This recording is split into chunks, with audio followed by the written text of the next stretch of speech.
Kita semua ingin tahun ini menjadi tahun yang luar biasa, dan itu bisa melalui tindakan sederhana. Saya suka topik kebiasaan, tetapi jujur saja terkadang hal itu membuat kewalahan. Ada artikel yang memberitahu kita untuk mengubah hidup kita dalam hitungan detik, seolah-olah itu bukan masalah besar.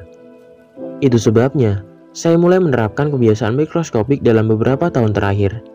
Ini tidak pernah menyita banyak waktu dan tidak mencuri energi saya seperti yang dilakukan beberapa kebiasaan lain. Namun yang terpenting, mereka telah menambah kualitas hidup saya secara luar biasa. Kamu tidak perlu melakukan semuanya sepanjang waktu. Saya sering melewatkan beberapa hal di antaranya. Tetapi, saya kembali secepat mungkin. Kamu juga bisa. Nomor 1. Tulis 3 hal yang kamu syukuri. Mulailah dengan 1 jika perlu. Tujuannya adalah untuk selalu mencari hal positif di setiap hari. Itu juga untuk saat kamu mengalami hari terburuk. Ini mudah dan membantu membingkai ulang hari-hari buruk. Ketika saya berjuang untuk menemukan aspek positif di hari sebelumnya, saya biasanya mengatakan bahwa saya bersyukur masih hidup dan memiliki masa depan yang penuh kemungkinan. Sederhana, tapi berhasil dalam jangka panjang. Nomor 2. Tolak seminggu sekali. Jika kamu menerima segala sesuatu yang datang dengan cara kamu tidak akan pernah punya waktu untuk diri sendiri. Ciptakan dengan menolak apapun yang tidak kamu sukai selama seminggu.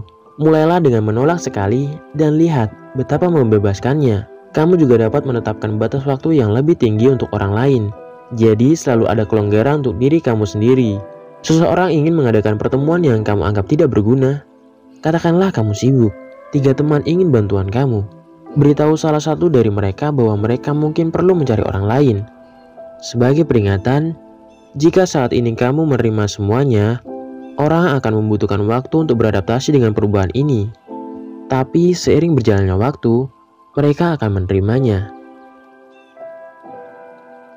Nomor 3. Berolahraga sebentar saat bangun tidur. Saya tidak meminta latihan penuh, hanya beberapa latihan sederhana. Saya biasanya melakukan 30 push up dan minimal 30 pull up.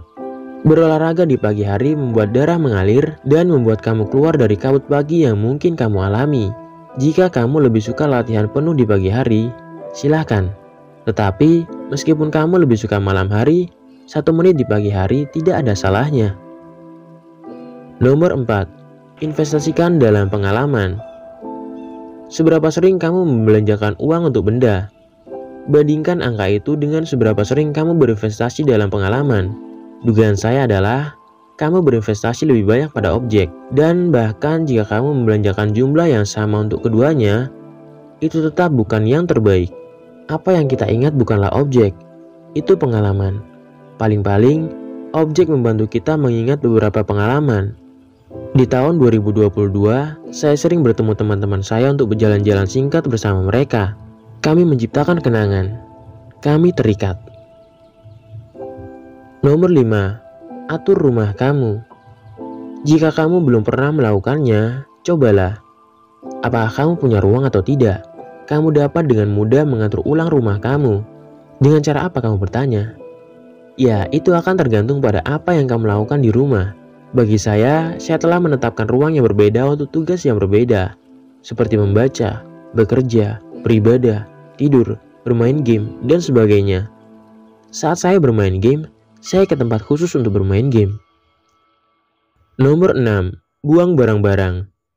Jika kamu tidak pernah secara sadar berusaha membuang sesuatu yang telah kamu simpan karena bisa berguna, maka cobalah hari ini. Ini membebaskan. Kamu mungkin merasakannya dan terus melakukannya. Ada banyak sampah yang bisa kamu buang dan itu menciptakan ruang. Ada juga banyak hal yang kamu simpan meskipun itu sebenarnya tidak perlu. Seperti kertas revisi skripsi kamu, spare part kendaraan kamu yang sudah rusak, atau baju-baju yang sudah tidak terpakai. Nomor 7. Kelola uang kamu. Ini bukan tentang investasi, meskipun itu juga merupakan kebiasaan yang baik. Ini tentang mengetahui dari mana uang kamu berasal dan pergi. Kebanyakan orang tua sudah mengetahui hal ini, tetapi saya telah melihat banyak orang lain mengabaikan hal ini. Tidak butuh waktu lama, kamu dapat mengatur aplikasi gratis seperti Money Manager. Memasukkan apa yang kamu miliki dan kemudian mengotomatiskan pendapatan dan pengeluaran rutin. Setelah selesai, cukup masukkan dalam beberapa ketuk pengeluaran kamu yang lain dan kategorinya. Tak lama kemudian, kamu akan tahu di mana kamu membelanjakan uang kamu. Nomor 8. Berdiri setiap jam. Ini untuk yang bekerja di depan komputer atau hobi dalam rebahan. Sederhana dan saya tahu itu baik untuk tubuh. Di atas kertas, ini adalah salah satu kebiasaan kecil yang lebih mudah untuk ditetapkan. Ini akan membantu otot tubuh dan syaraf bekerja dengan baik. Nomor 9. Ikuti peribahasa sederhana ini.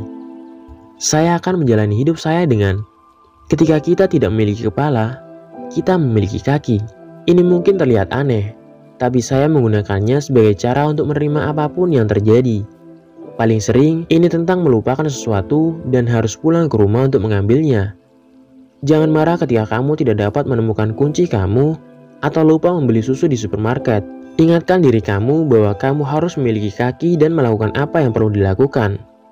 Terimalah bahwa apa yang sudah selesai sudah selesai. Yang bisa kamu lakukan hanyalah melangkah. Nomor 10. Ajukan pertanyaan terbuka. Terlepas dari beberapa topik, saya bukan pembicara yang hebat. Saya menjadi lebih baik dengan trik sederhana. Saya mengajukan pertanyaan terbuka sesering mungkin. Saya menjadi anak kecil yang bertanya, mengapa, di mana, kapan, siapa, apa, yang mana, dan segala macam pertanyaan lainnya. Terkadang situasinya tidak cocok untuk ini, tetapi paling sering memang begitu. Ajukan pertanyaan terbuka kapanpun kamu bisa dan kamu akan terlihat sebagai lawan bicara yang lebih baik. Mengapa? Karena kamu membantu menjaga percakapan tetap berjalan dan orang-orang senang berbicara tentang diri mereka sendiri. Nomor 11. Matikan notifikasi. Mulailah selama 1 jam sehari. Jika kamu bisa bertahan lebih lama, lakukanlah. Ini tidak sesulit yang kamu pikirkan. Satu-satunya alasan kamu tidak melakukannya adalah karena dapat dijangkau telah menjadi kebiasaan. Itu salah satu yang perlu kamu ubah. Dibutuhkan sekitar 20 menit untuk mendapatkan kembali fokus kamu. Bahkan jika kamu hanya melihat pemberitahuan sesaat, hapus itu selama 1 jam dan kamu akan dapat mencapai lebih banyak lagi. Nomor 12. Kurangi menonton berita. Kemungkinan kamu sudah mulai melakukannya pada tahun 2020 untuk menghindari kekacauan tahun itu. Jika belum, mulailah hari ini. Betapapun penasarannya kamu tidak perlu menonton berita 3 kali sehari, apalagi 10 kali. Kalau bisa, tonton atau baca berita hanya sekali, sekitar tengah hari. Kamu mungkin tidak membutuhkan lebih banyak. Saya telah mengurangi asupan berita menjadi 2 hari sekali dan ini berhasil dengan baik. Saya telah mengikuti apa yang terjadi di dunia dan tidak pernah kewalahan. Saya bahkan punya lebih banyak waktu untuk diri sendiri. Nomor 13. Temukan satu hal baru setiap bulan. Jatuhkan semua harapan dan temukan sesuatu yang baru setiap bulan. Itu bisa menyelami topik yang membuat kamu penasaran. Kamu bisa membaca tentang Atomic Habit atau melihat budaya, suku di Indonesia. Bagaimanapun juga, menemukan sesuatu yang baru itu mengasihkan. Ini juga berguna karena membuat kita penasaran dan perlahan memperluas keterampilan atau pengetahuan kita dari waktu ke waktu. Lakukan seperti yang kamu inginkan. Habiskan 8 jam untuk itu, pada hari libur atau beberapa menit sehari selama sebulan. Yang penting bagi kamu adalah menemukan sesuatu yang baru. Nomor 14. Habiskan 1 menit sehari dengan diri sendiri. Saya tahu kamu bisa melakukannya. Tidak ada telepon, tidak ada komputer, tidak ada tablet, teman, atau hewan peliharaan di sekitar. Hanya kamu dan pikiran kamu. Lakukan ini saat di toilet jika perlu. Melakukan ini sebentar juga tidak akan mengubah hidup kamu. Tetapi, itu akan membantu kamu mulai menyadari apa yang kamu pikirkan, alih-alih menggunakan autopilot. Mulailah dengan 1 menit dan tingkatkan ini seiring berjalannya waktu. Pikirkan tentang apa yang kamu pikirkan. Bicaralah pada diri sendiri, terima saja apapun pikiran kamu dan lanjutkan. Nomor 15. Tanyakan pada diri kamu apakah yang kamu lakukan itu sepadan. Ada banyak tindakan yang kita lakukan yang tidak penting.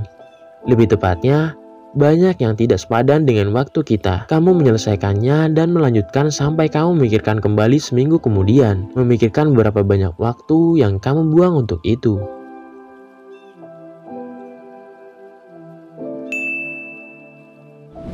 Sekian video kali ini, bagi untuk kalian semua terima kasih.